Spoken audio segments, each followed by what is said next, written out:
Hello and welcome to a brand new episode of the FM show. I'm Curtis. I'm Tom. And today we're going to be taking a deeper dive at the new changes coming to tactics in Football Manager 2019, announcing some new features and giving you some tips and tricks to help you along the way. So let's get into it. Now, if you guys saw the feature video last week, you will have seen, of course, that there's lots of changes to tactics in Football Manager 2019, as well as much more besides. So if you haven't seen it, go and check it out. There's lots of good stuff in there. But one of the things that really caught people's imagination, I think, was the fact that now, obviously, you have different team instructions for the different phases of play on the pitch. So you've got instructions for when you're out of possession, instructions for when you're in transition, and also when you're obviously in possession of the ball. So you can really control those three different areas of the game much more than you could before, which is great. Yeah, it's so important because in real life football, like, that's such a huge thing now. The way sides set up is so different in and out of possession. So it's really important to be able to actually translate into Football Manager and put that onto your pitch. Definitely, and we'll be going into a bit more detail about those different areas a bit later on. But obviously, that wasn't only change to tactics in FM 2019. No, of course not. We've now added the opportunity for you guys to kind of build a style from the start. So whether you want to start with a tiki-taka style, a gegenpress, anything like that, you can basically select a preset and then mold it into exactly how you want it. So if you like the gegenpress but you want to focus a bit more on the width, if you want to focus through the middle, if you want anything you want, you can still make those changes. But also, really important too, is if you don't want to go with one of our many kind of preset styles, you can start absolutely from scratch again, which is really, really important. I know a lot of you guys are desperate to just create this incredible new tactic that no one's ever thought of before. You can do that now, and it might not work. You might lose 5-0 every game. It might not work, but it might also be incredible. But then you never know. You could become like the new, innovator in world football. That's exactly. The beauty of Football Manager. It allows you to do that. It is indeed. So what we're going to do is we're going to kind of talk you through a little bit about what these styles have got, and kind of look behind the hood and give you guys a closer look at what these have on offer. So let's jump into our first one. So let's start off with the direct counter-attack style. We're going to kind of break you through each section. We'll start off with in possession, then go into out of possession, and then we'll take a look at in transition and show the bones that brings us all together, and then why each section is so important to that style. So let's get it up on the screen and take a little look at it. So obviously on the screen we can see now that we've got the sliders in the passing directness, haven't we? Yeah, absolutely. So for the direct counter-attack style, the more direct passing, of course, is high up, because once you've won the ball, you want to play it long. That's part of the counter. You've also got the new instruction there, play for set pieces highlighted. So, if you're looking to counter and expect to win the possession battle, dominate the game, you're maybe looking to take advantage of set pieces. So that's why we've added the play for set pieces option there, especially, which is great for, if you're a newly promoted side, for example, and you're looking to take on the big boys. It gives you a way into that match. Exactly that. And in the top left as well, you can see the attacking width. Now, this is something that we'll see in a second when we go into the out of possession, but of course, the width is split between two transitional stages. Now you have the in possession and out of possession. So you've got attacking width and defensive width. So if you want to, you can play a really narrow defensive width, and then when you're on the ball, you can look to bring in the wingers and really look to exploit the fullbacks. Exactly. So it's hard to kind of visualise why that's so important, but it really is. If you're going forward and you have two nifty wingers that you want to keep out wide and whip in crosses, that's great. You can keep them out there. But if your defence, you want to set them up compact in the middle to win headers, to knock the ball away, allow the cross to come in because you want to clear it away. You can have a really wide attacking width and a really narrow defence. And nice to give yourself the two options with that. So that's how you'd start with the direct counter-attack. If we move on to the out of possession now, let's talk about the defensive line and the line of engagement. So obviously now we had defensive line in the game previously, but now it's completely customisable by dragging and dropping this arrow to anywhere within the green space that's highlighted there. So if you want to really push your defensive line up, you can do so. You can obviously station them pretty much on the halfway line if you want to. If you want to sit deeper, you can do that, and there's variance in between as well. Exactly. So you have a bit more control of that. Now the line of engagement is brand new for this year. So again, if you're playing a really, really high press and you're really looking to win the ball as high up the pitch as possible, you can push the line of engagement higher in the same way. If you want to sit slightly deeper, invite the pressure onto you, and perfect for the counter attack is dropping it a bit lower. So that's exactly it. The line of engagement is quite an interesting one. This is essentially when your players will start that press almost. So if you have it really deep, they will just invite that pressure almost onto you a little bit. If there's a tackle or interception opportunity, they will take that. But if they're able to sit a little bit lower, they will do, and you'll wait for them to come onto you before they engage. But also, obviously, you've got pressing intensity there. So Yeah. if you want to, you can have a really low line of engagement, But but a really aggressive press. So you can have a situation which wasn't really possible in the game No. before, where you can sit really deep, maybe look to press only in your own half. Yeah. But when you're pressing, you're doing it like really, Yeah, really exactly. intensely, trying to win the ball the back. second they cross that half, you're on On them like anything else. Exactly. So we've got that. We've got the sliders up and down for the line of engagement and the defensive line. And then we've also got the defensive width here as well. As mentioned, we Yeah. said the attacking width. This is the defensive width. As part of the direct counter-attack, that's set to narrow because you're letting your team come in, try and soak up the pressure, invite them on a little bit, and then hit them on the break. Absolutely. So that's that for out of possession. Let's have a look at in transition. Possibly the most important for any counter For attack. exactly. Tell us about it, Tom. So obviously here you can see that immediately when possession's been won, you're looking to hit them on the counter. That's pretty course. self-explanatory.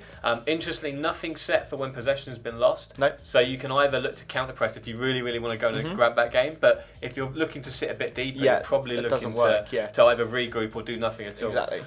Goalkeeper in possession there, you can see, obviously we talked a little bit in the features video about how you now have those options are really brought to the fore in terms of goalkeeper distribution. So we're looking to distribute it quickly to really start that counter attack. Yeah, but there's no choice, preset choice here as to where we're distributing it, because maybe typically you'd want it to go to a fullback to take it out wide or whatever, but when you're in a direct counter attack, you want it to go to whatever that option is. Yeah. If you're rushing the goalkeeper to distribute it quickly, you don't want to be forcing him to have to play it to your centre backs or to your right backs, fullbacks. They might not be available. Yeah. So by leaving this open, it really helps you set up that direct counter attack in that the goalkeeper can play it wherever.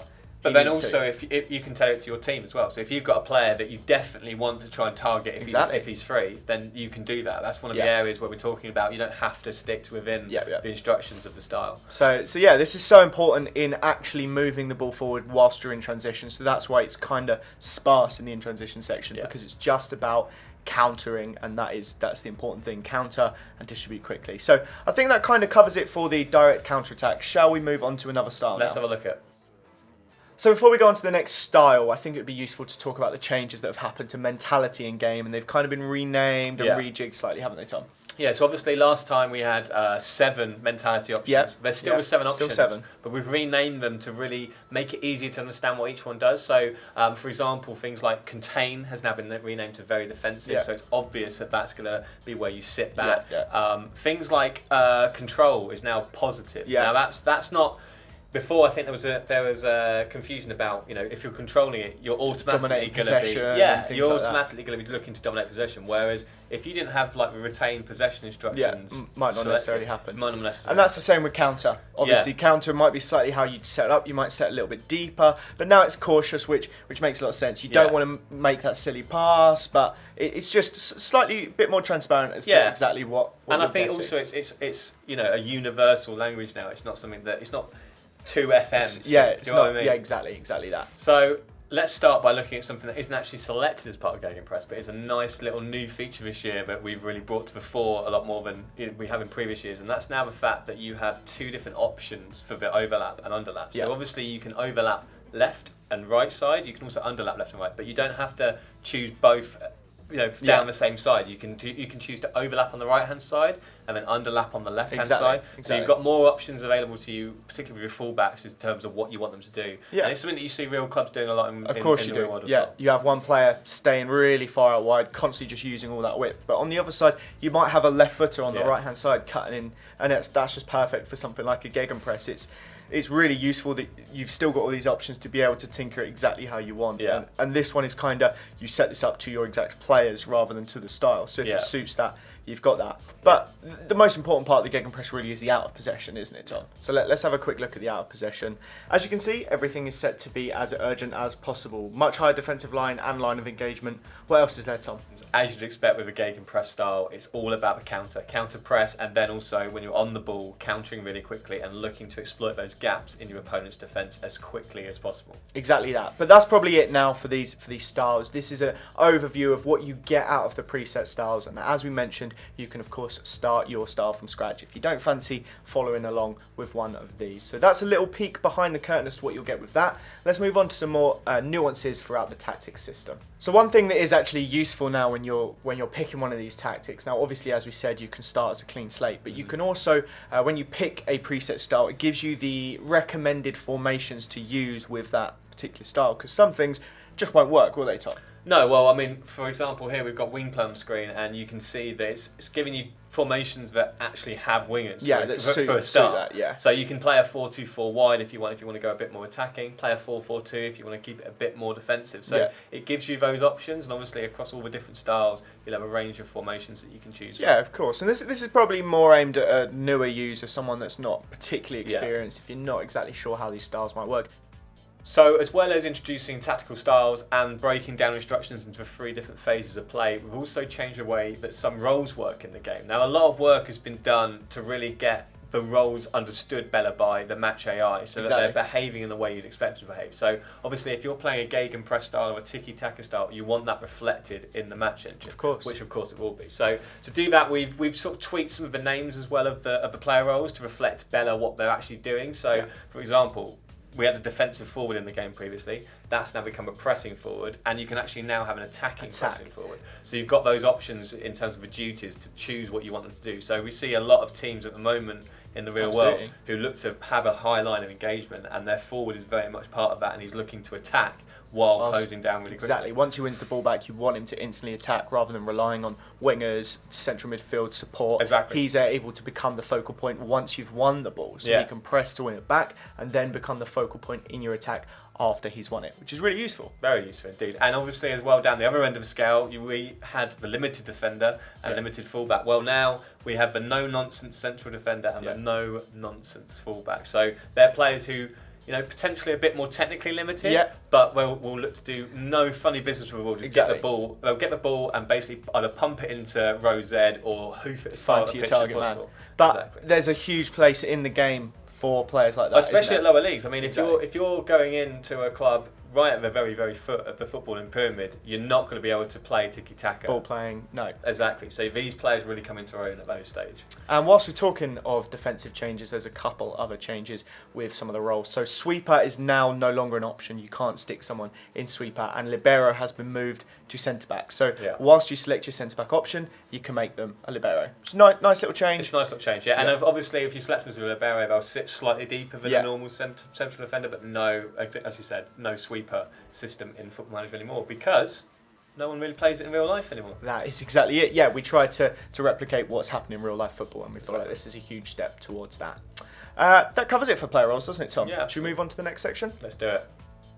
Now, something else you'll notice in FM19 when you're looking at the new tactics module is the fact that there's a lot more visual indicators and assistant advice in there than there was previously. So, for example, if you're playing a player in a role that sort of goes against his player traits or preferred moves, you'll get a nice little indicator telling you that this isn't the best idea. If you're asking, for example, a player who doesn't dive into tackles to play as a ball-winning midfielder, you'll get a little triangle pop up. So he would typically say on his instructions to tackle harder. Well, if he does not dive into tackles, he's probably not going to want to tackle harder. So you've got a few ways you can go at this. You can either try and train the player preferred move out of them, or you can just change your tactics, change the way it's set up, and and try and make it make sense, because you wouldn't do that in real life. And it's nice because you might not always be aware of every single player trait that all of your players have. Not everyone is aware of all of these, so it's nice to have that little indicator. And there's another visual indicator that we've added to the game, isn't there, Tom? And it's one of my favourites as well. So now when you go and make a substitution in a match, you'll get a little indicator from your assistant telling you which player he thinks would be best to bring on. Because, you know, we've all been there in a big game where you've been in between two players, which one you should bring off the bench. Well, that little bit of advice could be the difference between, you know, you winning and losing the game. Exactly. Yeah, very, very useful. But I think that's it for the visual indicators. Let's look at what else is new with the tactics this year. Finally, when it comes to tactics in FM 2019, it's the way that your tactics have been integrated into your team's training programs as well. So you actually now can set aside an entire session or an entire schedule based on your team's tactical style. So if you really want them to drill into them how you want them to play on a match day, you can do that as part of your team's training schedule as well, which can be really beneficial ahead of big games. Yeah, absolutely. Last year you had the option to just set match tactics as a training option, but where we've gone into so much more depth in our training revamp this year, there's a really good opportunity to dive deeper into each section of your tactics and kind of give that extra bit. So it's nice that all the new areas are they're like crossing together, which is the way it should be. And exactly, it all makes sense across it. But I think that's it for the wider range of tactical changes. We hope some of the tips we've given you have helped, as well as the feature, like little feature news that we've given you alongside that. But that's it for the end of today's episode. As always, there will be additional features dropping on social media over the next couple of weeks, and there'll be more episodes of the FM show, so be sure to subscribe to our YouTube channel